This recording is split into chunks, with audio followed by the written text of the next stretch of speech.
Nos lo canta Vetusta Morla, pero os lo cuento yo y sus protagonistas, porque hoy estamos con la actriz Macarena Gómez y con el director Ángel Gómez Hernández para hablar Figura del hombre del saco, su última película.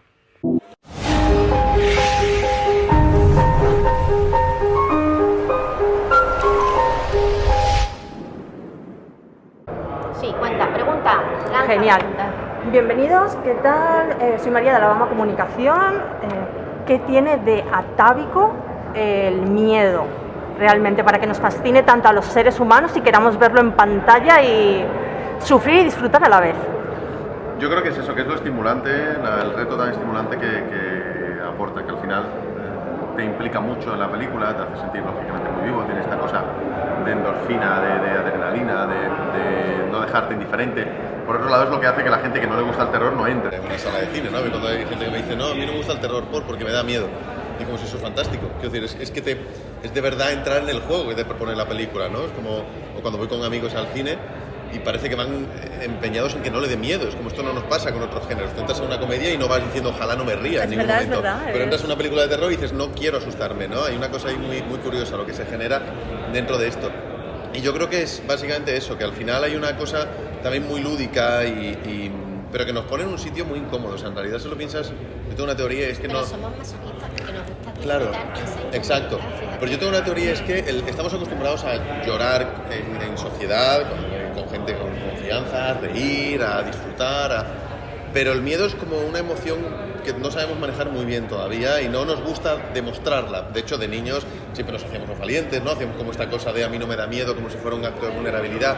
Y creo que en el cine pasa un poco esto. Es decir, creo que los espectadores, que cuando están en una sala de cine, tienen esta cosa de intentar tapar al máximo la expresión de su miedo cuando están viendo una película. De hecho, yo siempre tengo la teoría de que cuando te encuentras al típico payaso que está estropeando la película porque hace comentarios en los momentos más desacertados, es el que más miedo tiene de toda la sala. Pues pero está intentando, sí, claro, está intentando demostrar que él no tiene miedo, que él está por encima de todos. Eres el que más miedo tiene, amigo. Y hay una cosa ahí que como conclusión a esto, si te fijas, ¿cómo se solucionan todas las escenas de terror en una sala de cine? Con la risa del público. Sí, es verdad. Y no significa que le haya hecho gracia, pero es que después del miedo necesitan reír para Liberar. soltar y quitar esto por ¿dónde me has hecho estar? No quiero reírme ahora de lo que acaba de pasar. Hay una cosa muy curiosa, a mí me gusta mucho. Ay, acabo de pensar, esta pregunta me lo han hecho muchas veces, se me acaba de ocurrir algo, a ver si opinas igual que yo. Sí. Tú puedes ver una comedia, pero siempre desde una distancia, es decir, o un drama, pero cuando estás viendo terror, tú sientes ser un personaje más o que estás viviendo in situ lo que está sucediendo. Es decir, imagínate, película dentro de un dormitorio, que sabes que hay un monstruo. Cuando tú ves una película de terror, tú sientes que estás dentro de ese dormitorio y que lo que está sucediendo te está sucediendo a ti. Y eso, para las personas que nos gusta sentir ese dolor placentero, porque somos masoquistas, lo disfrutamos mucho. Claro, totalmente. Macarena, tú estás muy unida al cine de género desde hace mucho tiempo. Yo recuerdo que iba a decir que yo era pequeñita, pero tampoco es un poco... cuando yo me hice fan tuya fue con Dagon. Sí, fue lo primero que hice en mi vida. Y para mí, o sea, siempre que sale tu nombre en las películas de terror es La Sirenita. O sea, es mi Sirenita Pulpito. Qué guay. Y me encantó, o sea, fue un momento, además, yo le llevo la prensa a Arnau Bataller, que además hizo la música de Dagon, entonces he tenido ahí como un destino que me ha perseguido con esta película. Este amor tuyo por estos personajes, por disfrutarlo. Pero te voy a contar una cosa. Bueno, y luego Bárbara de Sexy Killer. Sí, hombre, Ahí maravilloso, fue... porque es una comedia de terror. A mí, yo Guau. soy tan fan de Sexy Killer. Yo también. O sea, fue súper Es que fan, una es- película de Yo terror. también. Para mí tendrá que llegar a ser una película de culto. Mira, te voy a decir una cosa súper curiosa. Yo vi ET con 4 o 5 años. A mí ET me dio muchísimo miedo. A mí me aterrorizaba pensar que iba a ser un extraterrestre por debajo de mi cama, debajo del baño. Y no volví a ver una película de terror hasta los 19 años, que fue Los sin nombre, del Balagueró. Y dije, qué maravilla, pues qué he hecho yo tantos años perdiéndome el terror. Pero la primera película que me ofrecen, casualidades de la vida, la primera que me ofrecen, el primer papel que ruedo como actriz, Dagon, que me ofrecen Dagon simultáneamente con Padre Coraje. O sea, que me podían haber ofrecido una comedia, no, Dagon, una película de terror. Y pues fue una película película que gustó, bueno, viajó por el círculo, por los festivales y gustó. Y ya me asociaron un poco ahí a Sí. cine de terror y empezaron a llamarme, pero no fue una cosa premeditada en absoluto, ha sido Qué curioso. en absoluto casualidad. Y luego es cierto que lo disfruto, porque tú verás que lo disfruto muchísimo, ¿no? Es que es muy disfrutable, el cine de terror. Además, hacer de mala muchas veces es como más disfrutable incluso de buena. Qué bueno ya somos en la Sí, vida. porque al ser mala puedes liberarte y todos aquellos pensamientos o deseos que evidentemente alguien tiene pero que son políticamente incorrectos llevarlo a cabo cuando estás interpretando un Somos personaje libres. malo, te quedas muy a gusto, te liberas. Esta leyenda del hombre del saco, al ver la película, bueno, antes de ver la película he intentado comentarme un poco, yo me he quedado muerta que el hombre del saco es español. Exacto. O sea, ¿cómo puede ser el hombre del saco español y nosotros no saber nada y Exacto. ser una leyenda de bueno, no solo español, que es andaluz? Andaluz, efectivamente. Claro. por favor. De Almería. Efectivamente, Es que Almería. menuda fantasía. Sí, es parte de lo que me hizo, por supuesto, lanzarme a la piscina con este proyecto, precisamente estas sensaciones que tú estás teniendo, Claro. esta revelación, esto de enseñarle al público Que es nuestro, que es ¿eh? nuestro. Antes Claro, que- esto es nuestro, efectivamente, esto nació de aquí y teníamos que rendirle todos los honores como icono ya indeleble que es en la cultura popular de los monstruos a nivel cinematográfico, y básicamente por ahí surgió el planteamiento original de hacer la película.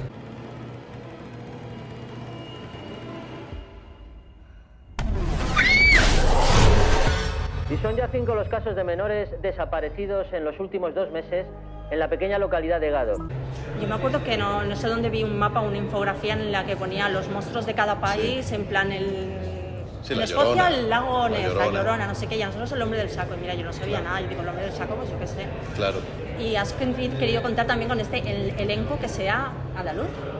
Sí, hay una gran parte del elenco es Porque andaluz. Manolo es andaluz, yo Sí, soy también. andaluza, Lorca, Guillermo, sí, unos cuantos andaluces. efectivamente.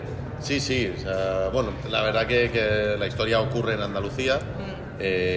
No todos los personajes son andaluces originarios a la historia, pero sí que tiene esa cosa de... Sí que queríamos el hecho de que no solo reflejara nuestro monstruo, como tú dices, Autóctono, popular, sí, sí. autóctono, sino que encima intentáramos trazar algunas líneas directas con los acontecimientos reales, el lugar real, los eventos que dieron lugar a la leyenda y pues eso hicimos.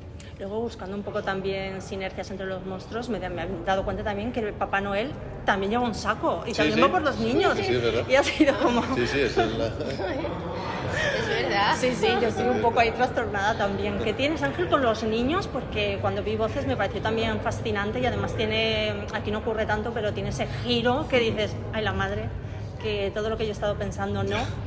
¿Qué tienes con los niños? Que aquí hemos tenido... Bueno, yo creo que es que son muy jugosos para el terror. Son, si hablamos de ellos como personajes, son herramientas narrativas alucinantes, porque tienen esa cosa de la ingenuidad. Puedes someter a los personajes a situaciones en las que probablemente el paso de un adulto sería más racional, pero el niño te lleva a esos lugares desde la inocencia y a esas situaciones de terror a las que, por otro lado, arrastrar al público a través de esos personajes. Y en este caso en concreto es que tenían que ser el vehículo principal de la película. El hombre del saco es el monstruo de los niños, entonces teníamos que contar a través de ellos. Ha estado muy chulo. Investigando también un poco el tema del hombre del saco, he encontrado que había una comparsa, uniéndolo, una comparsa de Cádiz, de esta de las chirigotas que se llama el hombre del saco. ¿Ah, sí? O sea, sí, me he quedado yo muerta Has hecho también. una buena Sí, investigación. sí, Sí, ¿eh? sí. Investiga más que yo. Yo de repente he sido como, pero bueno, ¿cuántas cosas?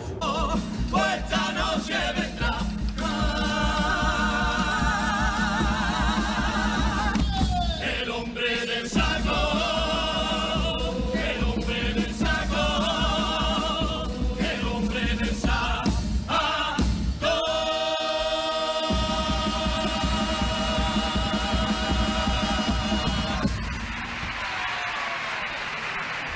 Esta relación también que hay entre humor y terror, esta fina línea, como tú también decías, nos asustamos y luego ja, no nos hemos asustado. Claro. ¿Cómo haces también para no caer? Porque muchas veces el terror tiene esa fina línea de caer un poco en el ridículo, de decir, me estoy pasando. Sí. Y en este caso ha sido esa mezcla perfecta de terror un poco familiar también, por el hecho de aventura, un poco Sí. aventura de los 5, y no caer en esto de la risa tonta. No, bueno, pues me alegra que tú preguntaste también tu opinión respecto a esto, porque es uno de los miedos más claro. Notables que uno tiene cuando crea este tipo de películas tan arriesgadas, donde tienes momentos pues que están ahí como muy al límite en fantasía, bueno, para mí, por ejemplo, en esta película te diré, había una cosa que yo por un momento decía, ¿qué estoy haciendo? O sea, de ver, porque al final mi manera de narrar así como originaria es otra narrativa más seca, más dura, más violenta, y yo tenía momentos de mirarme a mí mismo y decir, ¿estoy escribiendo una escena de terror que se frena de golpe con un chiste? Sí, era como... pero era lo que la peli necesitaba. Quiero decir, era ese contraste que hablábamos antes de hacer que rían, hacer que lloren, hacer que se asusten, ¿no? Era como el propósito, hacer que disfruten al final de una experiencia muy completa. Entonces había una cosa ahí que lo hablamos esta mañana en otra entrevista, el hecho de lo muchísimo que yo he aprendido con esta peli. Mucho. O sea, el crecimiento como narrador que yo he tenido con esta película ha sido incomparable a cualquier otro proyecto donde, por ende, yo estaba más en mi línea y como recreándome en el estilo donde ya vengo desde hace muchos años definiéndome, poniendo en práctica toda esa línea que yo ya en el mundo del cortometraje ya había tanteado, pero aquí era un cambio muy drástico y ha sido un aprendizaje muy guay y uno de mis miedos era ese, es decir, cruzará líneas o estará contenido todo y firme y en forma. Y me alegra. Se ha mantenido porque teníamos un poco de miedo también pensando en la gente del festival, porque quería recomendarla como cine familiar, pero también tiene sus momentos un poco tétricos ahí de ahí. ¿Hasta qué edad podemos traer a los niños? ¿Se van a asustar? ¿Luego no van a dormir? No lo sé hasta qué edad, pero sí que creo que es una peli que la pueden ver chicos, hijos. Bueno, pero es que mi hijo es muy especial, con 8 años le encanta el cine de terror, ¿sabes lo que te digo? Ya, eso claro. no es normal, pero yo sí vi que ayer se asustó viéndola. Sí, sobre todo el inicio es como bastante, o sea, mi compañera estaba como, no sé para qué he entrado, no sé para qué he entrado. Y era como, tía, que luego se calma, que luego ya van más por los Goonies. Claro.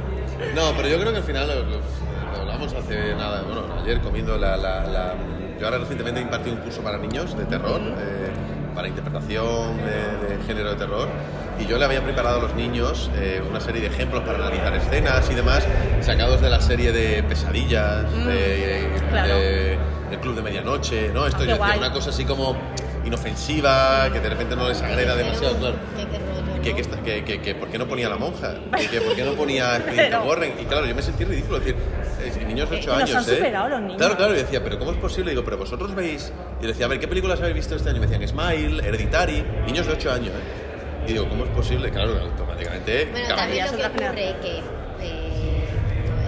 porque tenga el acceso a internet, claro, todo eso, sí, que no teníamos nosotros. No, y también te quiero decir que en el iPad mi hijo ve cómo se ruedan las películas. Sí, pero... ellos ya saben, mi hijo sabe muchos trucos. Y los videojuegos, claro. También los videojuegos a los que juegan, porque a mí me lo contaban, son videojuegos que a mí ya me aterran jugar. Dices, un niño de 8 años está ya acostumbrado a pasar por esa experiencia en primera persona, ponle cualquier película de terror que lo va a aguantar. Pero sí, creo que que nos han superado. Sí, o sea, yo aluciné, de verdad. Yo me sentía ridículo poniendo esa serie que a mí me aterraba, pero te digo, no con 8, con 12, con 13, me aterraba, ¿no? Las pesadillas y demás. Y nada, me dijeron, quita, queremos ver escenas de Expediente Warren. Y dije, pues nada, vamos a darle. ¿Qué referentes has manejado? Porque ahora me has estado diciendo Pesadillas. Pues mira, Pesadilla es el Club de Medianoche a mí me encantaba, o sea, yo me levantaba ya a ver lo que yo decía. Mis padres me van a decir, niña, vuélvete a la cama. El Club de Medianoche es una serie... Sí, han hecho como un remake ahora que no he querido ver. No, pero es distinta, eso no es remake de la... Porque el Club de Medianoche en realidad era Are You Afraid of the Dark, el título original, y esta sí es el Club de Medianoche como título original, y eso es otra historia, no es un remake. Sí, o sea, eran niños contándose historias de terror en una hoguera. Y luego se recreaban. A mí es una serie que me fascinaba y es verdad que todo el rato sacan referencias cinematográficas, que por supuesto hay muchas en la película, pero es que hay mucho de esto para mí, del Club de Medianoche y de Pesadillas, porque al final es muy probable que fueran los títulos que inicialmente me acercaran al género de terror desde muy temprana edad. Al final yo me he criado en una familia muy cinéfila, mi padre es un absoluto fanático del cine de terror, Hammer universal, expresionismo alemán, fantaterror español, fantaterror italiano, el cine ciencia ficción de los 50 americanos, todo esto... Nos vas a... Te voy a llamar para dar una masterclass pues mira, universitaria. El otro día ayudé yo a mi cuñada a hacer un trabajo sobre terror, te podría haber llamado a ti. Sí, pues mi padre, ya te digo, desde siempre en mi casa, desde que yo tengo uso de razón, estábamos viendo a Christopher Lee, a Peter Cushing, a Paul Naschy, absolutamente todos. Pero es verdad que eran títulos porque a un niño de 6 años le pasan un poco por encima, así como, vale, da miedo, Drácula da miedo, mola, pero no lo valoras. Pero de repente esas dos series, de Pesadilla y El Club de Medianoche, a mí me atraparon mucho, y los libros también de R.L. Stine también me fascinaban. Entonces hay mucho también, como comentaba Macarena, de ese homenaje que hemos hecho también a nuestra parte de niños que se fraguaron viendo este tipo de películas. Mi pasión por el terror, por la historia de los monstruos y la historia de niños que combaten monstruos sin la ayuda y el amparo de los adultos, también está ahí en esa serie. Es muy guay ver a los niños valientes, Eso de es. que A mí tengan me esas mola. aventuras en el Me pueblo. siento una niña, viajo, de verdad, me siento una adolescente, es como que me ha transportado a mi infancia. A mí me ha gustado mucho porque es como el pueblo, de cuando ibas y de repente ya todos amigos y todos con bicis y dices, venga, hala, todos el primer día, ya todos colegas. Total. Me ha encantado. Sí, mola mucho. Va a haber segunda parte, vamos a tener más monstruos. Bueno, no sabemos si segunda parte, pero va a haber algo más. No depende de mí, pero si dependiera de mí, ya te digo que yo me he encantado. Es una historia donde yo he sido muy feliz recorriéndola, desde el guión, la documentación, el rodaje, la postproducción. Efectivamente me he sentido parte de esa pandilla, me he divertido muchísimo, me he emocionado con esa pandilla y con su aventura. Y creo firmemente que la figura del hombre del saco da para muchísimo más, es absolutamente inagotable. Entonces, en esta era en la que estamos de las franquicias, pues... Ya te lo han preguntado varios periodistas, Sí. mira que están todos deseosos. Pues mira, ojalá. No, a ver, ojalá funcione. La realidad es que depende mucho de lo que pase a partir del 11 de agosto. Y yo ya he bromeado, siempre con la boquita pequeña y en tono jocoso, con esta posibilidad ante los productores. Y es verdad que sé que a todos les gustaría, siempre y cuando haya razones para poder pensar en una segunda parte, claro. Yo creo que el cine de terror ahora está efervescente, está en muy candente. buena época. No sé si está relacionado con que en los momentos de a lo mejor crisis personales, crisis de países, crisis de la vida, nos agarramos a estos sentimientos que son el amor y el miedo, que son los más primitivos, o que realmente es como, mira, nos gusta hacer terror y hemos descubierto que es un género chulo. Es un género que siempre funciona. Yo creo que goza siempre de Yo creo que ha gozado público. siempre, no Sí. que ahora esté en auge. Yo creo Sí, en España más que hemos tenido nombres para mí que Sí, son muy capitales. importantes. Nombres ¿Por que qué son capitales. hay directores españoles de cine? ¿Por qué es tan bueno el cine de terror español europeo? Porque por la cultura, porque al ser países europeos tiramos mucho de las leyendas, que yo creo que de tiene- nuestro folclore. Yo creo que tiene que ver con la escuela histórica de ese país. Es decir, para mí, al menos yo siempre lo he explicado, lo he entendido así, los Jaume Balagueró, Paco Plaza, Alex de la Iglesia, todos estos grandísimos nombres, en realidad fueron una consecuencia directa de los pioneros valientes llamados Chicho Ibáñez Serrador, Ay, sí. Paul Nachi, de Jesús Franco, Carlos Aret, Jordi Grau, Javier Aguirre, León Klimovsky, todos estos que fueron los que trajeron aquí un género que estaba mal visto, que competía directamente y intentaba abrirse el hueco entre el cine que es más popular de esa época, que estamos hablando pues, de la transición, las comedias ligeras, divertidas, ágiles, de repente hacer esas historias así como más complejas, psicológicamente más profundas. Y creo que fue muy valiente lo que hicieron y que abrió escuela. Y sin ellos no hubiera habido los Balagueros y compañía, sin los Balagueros y compañía no hubiera habido los Vivas Cabeza y bueno, y ahí continuamos el linaje, claro. Totalmente. Ojalá siga. ¿Quién hay ahí? Joder, que soy su hermano mayor, tenía que haberlo protegido. Juro que lo voy a encontrar. Pues ya tenemos por dónde empezar. Esto es lo que yo llamo el efecto hombre saco. Tras la muerte de su padre, 3 hermanos se mudan con su madre a un pequeño pueblo. Pronto descubren que en los últimos meses allí se han ido produciendo misteriosas desapariciones de varios niños y se embarcarán en una aventura contrarreloj para descubrir la verdad que se esconde tras la terrorífica leyenda del que se conoce como el hombre del saco. ¿Que te comerá? Sí, que te comerá, porque el hombre del saco existió, es una historia real. Se llamaba Francisco Leona y esa historia pasó aquí. En Gádor, un pueblecito de Almería, solo a 15 kilómetros de la capital. Acabáis de escuchar a la maravillosa y simpática Judith Tiral, que ha hecho también un vídeo sobre la leyenda del hombre del saco. Os invito a pasar por YouTube y verlo. Retomamos la entrevista. Macarena y Ángel han hecho varios cortos juntos. Sin duda, el que mayor recorrido ha tenido es Behind. Claro, yo creo que no soy consciente tampoco de la repercusión que tuvo Behind. Es que yo he hecho con Ángel 4 o 5 cortos, o sea que Behind era como un corto más que hice. Pues yo encantada de volver a trabajar con él. Me siento muy orgullosa porque yo empecé con Ángel cuando era un crío de 17 años haciendo cortos, o sea que he formado parte de su carrera profesional y me enorgullece ver que estos cortometrajistas con los que empiezo acaban haciendo su largometraje y se convierten en directores de éxito. O sea que estoy totalmente orgullosa y feliz. Yo es que apoyo mucho al cine español. No es que yo llevo toda la vida haciendo cortometrajes. La verdad que al principio cuando me lo ofreció Ángel, como yo decía, niña no puedo ser, o sea, adolescente de hijo no puedo hacer. Digo, el único papel que quedaba así, evidentemente la madre. Me dio un poco de respeto al principio. En los últimos años, sí, durante los últimos 2 o 3 años sí que me han ofrecido, y casualmente el año pasado que rodé esta película, creo que hice 4 rodajes y en los 4 hacía de madre. Digo, ¿cómo puede ser esto? Que nunca me habían ofrecido un papel así. Y me daba un poco de vértigo pensar que tenía que hacer de madre de adolescentes, porque no sabía si yo iba a ser capaz de transmitir esa relación. Porque mira, los actores, yo siempre lo digo, los actores somos la experiencia vivida, la experiencia que nos queda por vivir, pero siempre digo que la única experiencia, para mí la experiencia más difícil de recrear o de darle verdad es la maternidad. Yo creo que si no lo vives, lo que es la maternidad, es muy difícil luego transmitir ese sentimiento. Yo cuando hacía de madre, me estoy enrollando mucho, lo sé, cuando hacía de madre más joven, sin haber sido madre, yo decía, me veía y decía, por favor, qué mal lo hago, y no me lo creía. Sin embargo, ahora que soy madre, creo que sé transmitir esa relación, ese sentimiento de maternidad, ¿no? Y creo que quedó auténtico en la película porque los niños me querían, o sea que hubo una relación que fue en la vida real muy auténtica. ¿Y Macarena nos sorprenderá en la dirección? Yo quiero dirigir a uno, sí voy a dirigir algún día. Creo que pronto, creo que todavía tengo que aprender más cosas. No, yo no sé escribir, yo te voy a decir que a mí me encanta leer. Yo leo guiones continuamente, cuando ven el ave estoy todo el día leyendo guiones, porque me gusta, a todos mis amigos les digo, enviarme guiones, a ver si hay alguno que me fascine o al cual veo que pueda ser fácil levantar, o incluso a mí me mandan guiones, doy mi feedback, opino, y si conozco a otro productor que pienso que le puede interesar ese guión, incluso se lo paso, ¿eh?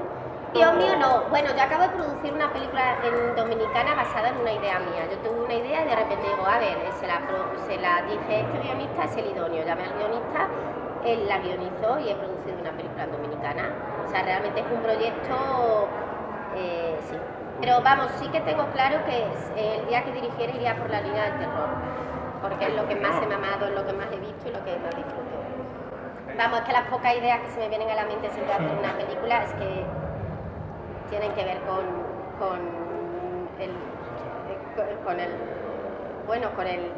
el thriller, el terror, esta parte oscura, ¿no? Aunque he producido 2 comedias, pero prefiero el terror. Bueno, ahora mismo la he hecho con la postproducción de la película que hice en Dominicana, que es un thriller psicológico con dosis de gore, un poco macabro. No puedo más, no puedo producir más, que me va a dar un yuyu. Produje uno de terror el año pasado, de zombies, un corto de zombies, produje, pero ahora mismo ni me han ofrecido ninguno, ni tengo ninguno que yo quiera. O sea, no me han ofrecido ninguno como actriz ni como productora. Hoy me ha pasado que le contaba aquí a mi amiga Estela, digo, claro, yo tengo un chat de grupo en una película con los actores y en otra como productora, y entonces la del chat de grupo de los actores hacen críticas sobre la producción, y digo, oye, perdona, que estoy aquí delante. O sea, entonces, ¿a favor de qué me pongo? Te quiero decir, no, yo ya me digo que estoy aquí delante, no opines sobre un proyecto mío, ¿no? Pero es muy interesante porque como productores, aparte de que he aprendido de producción, ahora, o sea, como productora ahora entiendo, o sea, ahora como actriz entiendo el proceso tan complicado y doloroso por el que pasa un productor a la hora de levantar una película. Y entiendo lo complicado que es manejar los egos de todo el mundo. A nivel Pues a lo mejor es Alexander Aya, me gustaría trabajar con él, fíjate. Sí. Siempre me quedo en blanco el argentino francés, siempre me quedo en blanco. Gaspar Noé. Gaspar Noé, o sea, mis sueños es trabajar con Gaspar Noé. Proyecto futuro, déjame pensar, me estoy volviendo loca. Que vaya a rodar ahora, es que me lío mucho, ¿no? Estoy grabando La que se avecina. Es que sobre todo lo que tengo son estrenos de películas, porque estreno esta, luego en septiembre estreno una comedia que yo protagonicé y produje, que se llama Desmadre Incluido. Luego tengo que estrenar la segunda de 30 monedas. Tengo que estrenar también una película que rodé en inglés. Una película para Netflix en inglés que se llama Deep Fear, que es tipo Sharknado, de tiburones. Madre mía. Está volviendo Que el me boom de encanta, los ese tiburones. género, me encanta. Esa la tengo que estrenar ahora también. Una película que hice con Paco Arango, que es una comedia, que tengo un personaje muy chiquitito que se llama Mi Otro John. Es que tengo muchos estrenos ahora. Rodaje menos. ¿Cómo llevas muchas veces el tema de la promoción cuando ha pasado mucho tiempo del rodaje de la película a A mí me gusta reencortarse? esta no ha pasado tanto tiempo, porque esta cuando se rodó en agosto del año pasado, bueno, realmente han pasado 11 meses, pero yo he promocionado películas después de 3 años haberlas rodado. Y entonces de repente me olvido de todo, no recuerdo ni cómo se llamaba el personaje. A veces, lo comentaba ayer, promocionas películas sin haberla visto, y entonces no sabes el resultado de la peli. A lo mejor estás defendiendo algo indefendible o estás o en el montaje ha variado tanto la historia que han hecho. Sí, que ya es un o sea, cambio. que entonces no sabes cómo promocionarla, es muy complicado, muy complicado. Cuando te gusta la película es fácil promocionarla. Es que creo que esos reencuentros después de tanto tiempo es como reencontrarte con una A mí vieja me amiga, pasó pero que... Una vez que tuve que promocionar una peli que le dije al actor, perdona, ¿cómo se llamaba mi personaje? ¿Nos llevábamos ¿Qué bien? relación teníamos exactamente? ¿Nos llevamos bien o mal? Dice, bueno, que no me acordaba. Es una locura esa parte del proceso. Es que eso ya no forma parte del proceso creativo, es parte del proceso del cine, pero es un poco la parte casi más pesada. No queremos olvidarnos del hombre del saco, de la figura, del actor que lo interpreta, el gran e internacional Javier Botet. Es que es una barbaridad. Es que yo creo que es el actor que más ha trabajado a nivel internacional de todos nosotros. Increíble. No, es así, o sea, para mí, personalmente, tener a Botet y meterle CGI delante es... ¿Pero qué quiere decir CGI? Efectos digitales. No es VFX. VFX, sí, VFX. Es una nueva manera de decirlo. Sí, es decir, para mí es privarlo de todo lo que él te puede dar precisamente de manera única. Y yo tenía claro que en la película, sí, lo teníamos a él, que era mi gran deseo y así pudo ser, por suerte. Lo íbamos a despojar de cualquier tipo de adorno, iba a ser él con su saber hacer, con sus capacidades actorales desde esa perspectiva, con un grandísimo trabajo de maquillaje y caracterización de Tono Garzón y haciendo lo que, como siempre digo, lo que en ese sentido es único, que es un grandísimo actor cómico y dramático, también me gusta siempre decirlo porque de verdad creo que es un talentazo Botet en todos los sentidos, pero es que en ese terreno de verdad es irrepetible y no se puede comparar. Fue muy compleja la selección de los niños porque además tuvimos muy poco tiempo. Ten en cuenta que nosotros lo que es la preproducción, la preparación del proyecto fue probablemente de lo más fugaz que yo voy a vivir jamás en cualquier producción. Entonces, claro, eso complicaba mucho las cosas en el sentido de que además, no solo porque siempre es complejo, sino que teníamos que encontrar una plantilla de niños que no era ni uno ni dos, que era todo el plantel principal.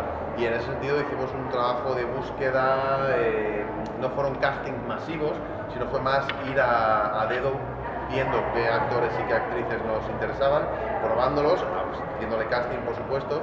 En ese sentido también tengo que decir que Estela Niorte, que fue la coach, me ayudó muchísimo porque es real, o sea, por momentos parecía la directora de casting del proyecto. Sí, pero no quiere hablar, ella fue la coach de los niños, estaba ahí todos los días. Sí, pero que su labor trascendió además, porque para mí fue fundamental. De hecho, tengo que decir, esto no es ningún secreto, porque lo sabe la propia actriz, a Carla Tous, la chica que hace de Paula, la encontró ella, fue ella la que la localizó porque yo no conseguía encontrar a nadie que me encajara para ese papel y cuando me trajo esa propuesta fue glorioso porque era el último personaje que nos quedaba por cerrar y fue muy bien, la verdad. Sinceramente tuvimos mucha suerte porque podía no haber salido bien y al final hicimos una plantilla de grandísimos actores, profesionales todos, muy buenos niños todos y niñas que se portaban muy bien, que estaban siempre a favor de obra, que entendían lo que comentabas tú antes, es cierto, o sea, veías que a pesar de que estaban jugando muchas veces, cuando las cosas se ponían serias en el set o cuando te veían agobiado a ti como director, entendían y empatizaban con, ojo, esto es serio, aquí hay gente que se la está jugando mucho, hay que ponerse al pie del cañón y los juegos los dejamos para más tarde. Y eso es una cosa muy agradecer, la verdad. Pues muchas gracias, chicos, por contarme cositas de la peli. Un placer, un Parece placer. que te estaba entrevistando yo a ti. ¿Por qué, Ángel? ¿Por qué? Cuéntame. Es verdad que puedes dar una conferencia. O sea, Las doy, de terror doy Es muchas. que él habla muy bien. De Ángel. terror doy muchas. Totalmente.